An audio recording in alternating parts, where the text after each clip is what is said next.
All right, my friends, I want to focus a little bit on the blues. We're gonna get off into some other genres and some other concepts, but this is going to make your solos alive, right? Bring it out of just riffing up and down that blues scale, sort of like aimlessly. We're gonna go through why you can move from a minor pentatonic to a major pentatonic, which keeps things very fresh. And conceptually and theoretically why that works. There's going to be a lot in this lesson, a lot of really good stuff in this lesson that you can take and make your solos fantastic. Let's get started. I posted something yesterday about this really nice blues movement going through the 1-4-5 and how it sets us up to navigate the minor pentatonic and the major pentatonic. Let's just start there, okay? Because I really like this progression. I really like this concept. Is if I have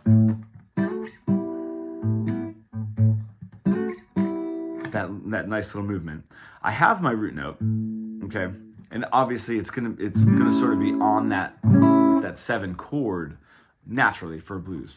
Okay, so if I have that, that movement that I'm playing there is my root note, and then my flat 7, my 9, and my 5. Then when I slide that up a whole step, it's root note, 3rd, and 13, and back down again. And why that's significant is as that's going on, right, we can play that minor and that blues scale, that minor blues scale over that. It also allows us with that 9 and with that 13, I don't want to say it allows us just because you can still play a major pentatonic if that was not part of the chord structure.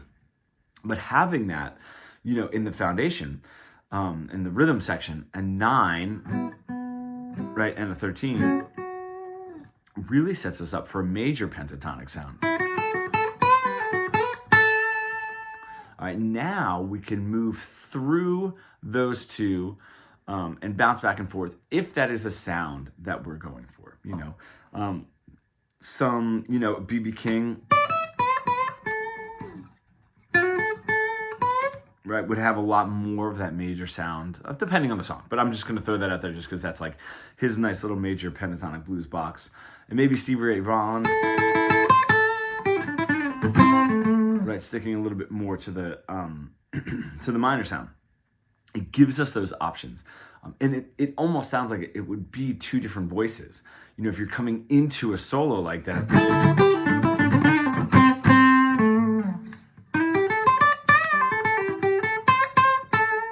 introduce that 13 and that 9, can sort of sweeten things up a little bit. Where I would usually introduce those is in that position of the pentatonic,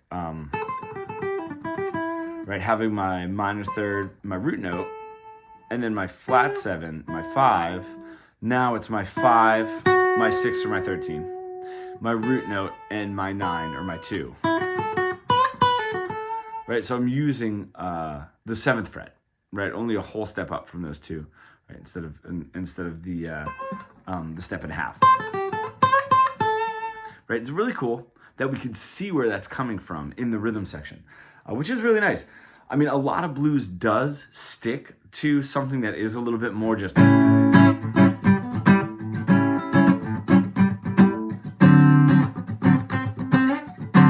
really, really hard on just those dominant chords and just those pentatonics. But it's nice when it sort of expands out a little bit more. And it gives us the options, and we can sort of see where those options are coming from. Right? Is right in that chord. And expanding that more. Right? So the other positions of the pentatonic is also really nice. So that was one of the things that we were covering and what's happening in those progressions. If I give you the 1-4-5 of that, okay, it's the same idea, but I have my root note, like we were saying, and then I've got my flat 7, my 9, and my 5. We could see that right in this regular dominant 7 chord with my flat 7, my 3rd, and my 5, right, on my D, G, and B string, right? So he's just taking that 3rd, and it's actually down to a 2 or a 9 right there. And the 2 and the 9 are interchangeable. The 9 is the chord scale notation of it, where the 2 would just be how it relates to the root note in a non-chord scale way. So whole step up and back down. We can see that whole step up gives us the root note, the third, and then that 13. When I go to my 4 chord, right, my D7 there, I can make it a D9, right, by bridging those 3. Now that gives me, within D, my flat 7, just like before, flat 7, 9, and 5. Then I'm sliding same up, whole step, and then back down again. Okay, what is really interesting, oh, and then when it gets to the 5, I don't know, it usually changes. Maybe that'll happen, or sometimes it'll just sort of like that kind of a thing. But it does also work at the 5. The main thing about the 5 chord when we get there is that it does start introducing a natural 7 and bringing that in twice right there, and then sliding up to it within that sort of A minor sound, right? Having a G sharp right there. Does, start to sound a little strange. So sometimes they will not do that particular for the 5 chord sometimes. Okay. Now, what is really cool about what's happening there is if we go back to that 1, right, when we're introducing this 13, right, we're getting awful close to a 4 chord. It's almost outlining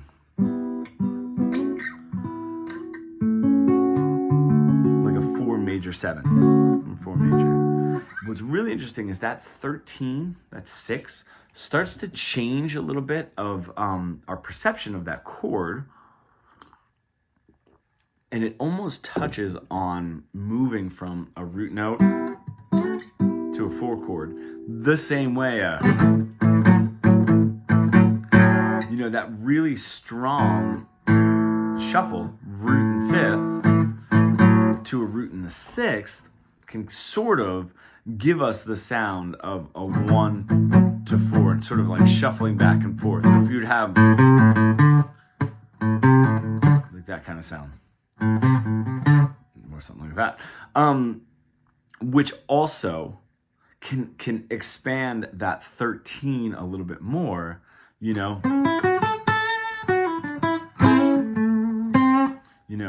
knowing that we're sort of playing around with the 4 chord sometimes, right, when we're doing those blues sounds. This is also very reminiscent to something that is in more of a major. So if we're stepping out of the blues, right, something that is a little bit more major sounding, right?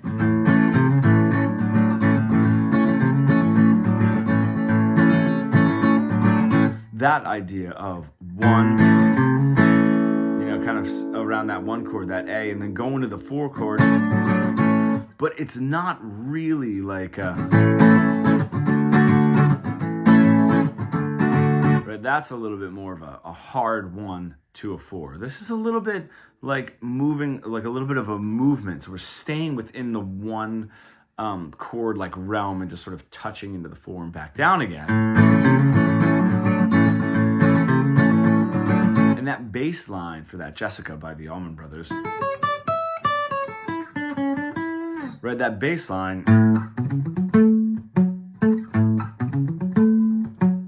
it doesn't go to the 4, right, to really accentuate the root note of that 4 chord. It's just sort of there to embellish and sort of decorate what we're doing on that 1 or on that tonic. So that's like another example where that happens. Also very much, and a major pentatonic kind of sound.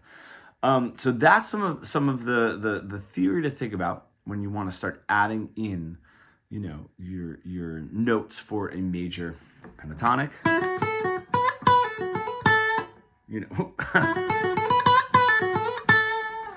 And giving that kind of a sound, or mixing the 2.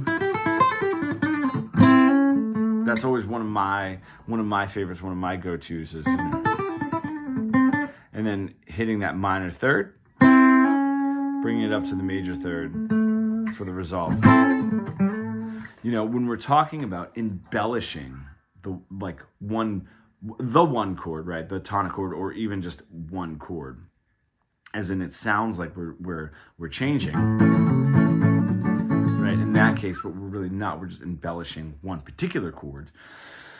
Some other really cool things that I like. This gets a little bit off into maybe some more like of a funk thing, or even like a funk thing that would just stay on one particular chord. Like if it were to stay on an A7, is if I have that, my A7, you know, and I can add it if I'm on those bottom three strings, right? And I can add that major, so major third, 5 root note, up to a 4, a 13, and a 9, kind of gives us that 4 sound, right? I can move this up now. Now I've got, if I'm on these frets from the G string, 9, 8, 7, right? And that's the, now in A, 5, flat 7, and 9, right? And I can even from there drop that major third down here. So now I sort of have this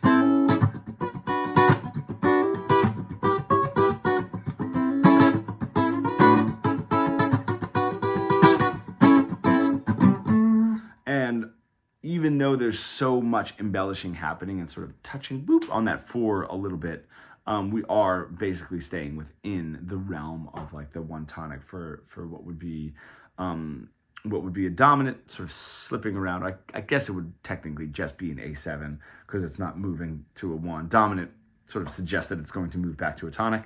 So just staying on that A7, you know, if that bass line was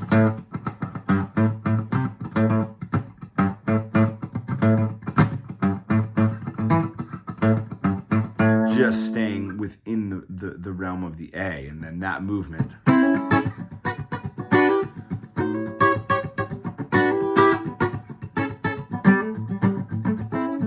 You know, is a great way to now also take some of those ideas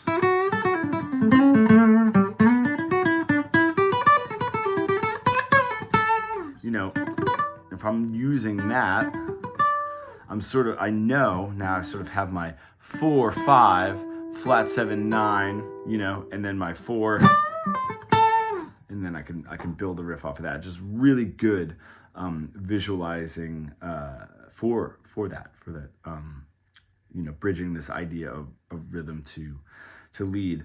And then one of the last things that I really like that can be used for rhythm, also lead, is chordal harmony. So stacking fourths and moving it from one octave to another is also a great trick. Great for comping as well. Like if you're in the rhythm section,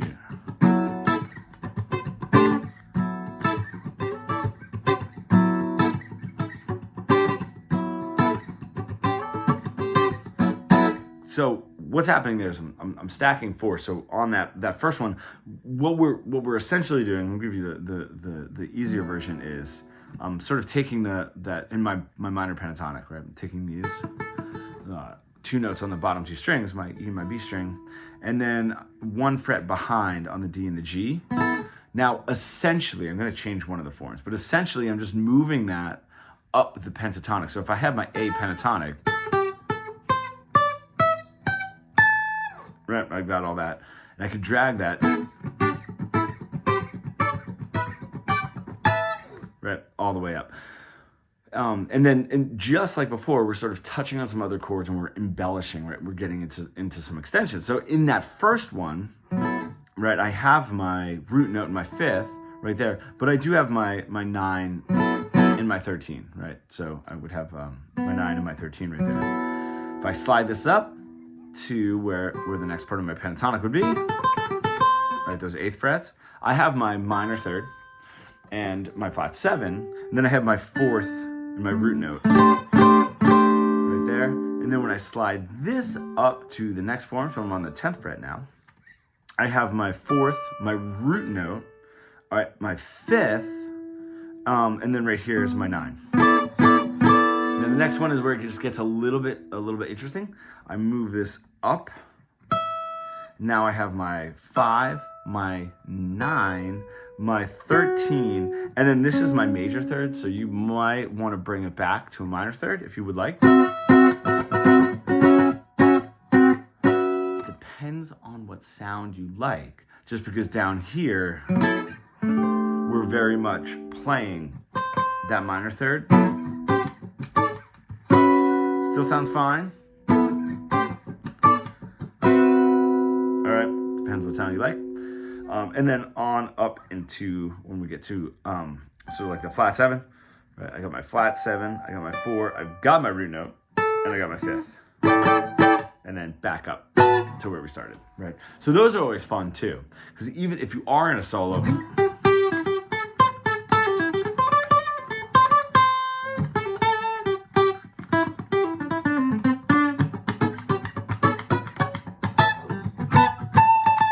right, kind of bridges those two together. So take some of that, use it as you will.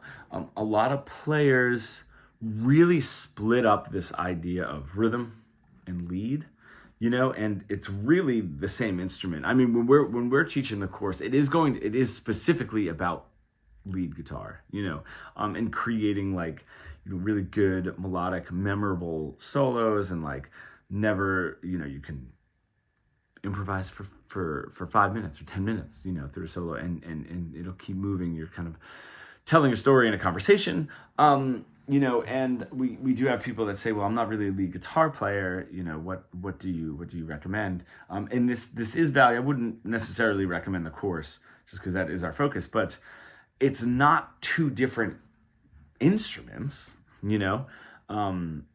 and they don't necessarily need to be that split apart. You don't have to just have the rhythm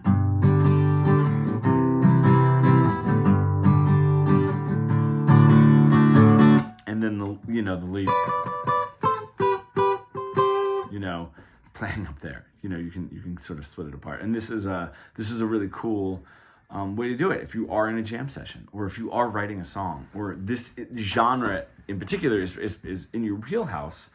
You don't have to sit there and just do,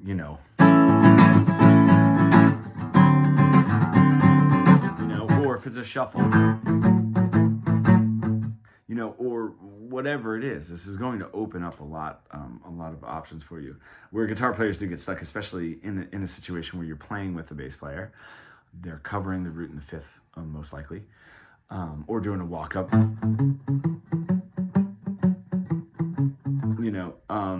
You're playing with an organ player. A lot of this is some stuff that piano players and organ players will do, to really layer, because it has like a really nice layering sound. It gives like a lot of like sonic depth to it. You know what I mean? Rather than just really playing off of the pentatonic.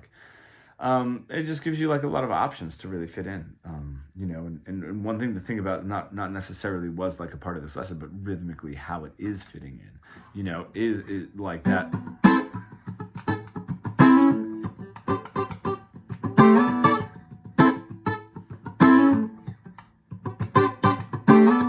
Is that where you're fitting in as a guitar player, and not, trying to like Guns N' Roses your way through the rhythm parts, where the guitar is the main part, like under Axl's voice. You know what I mean? Like a generally, guitar driven rock band is that.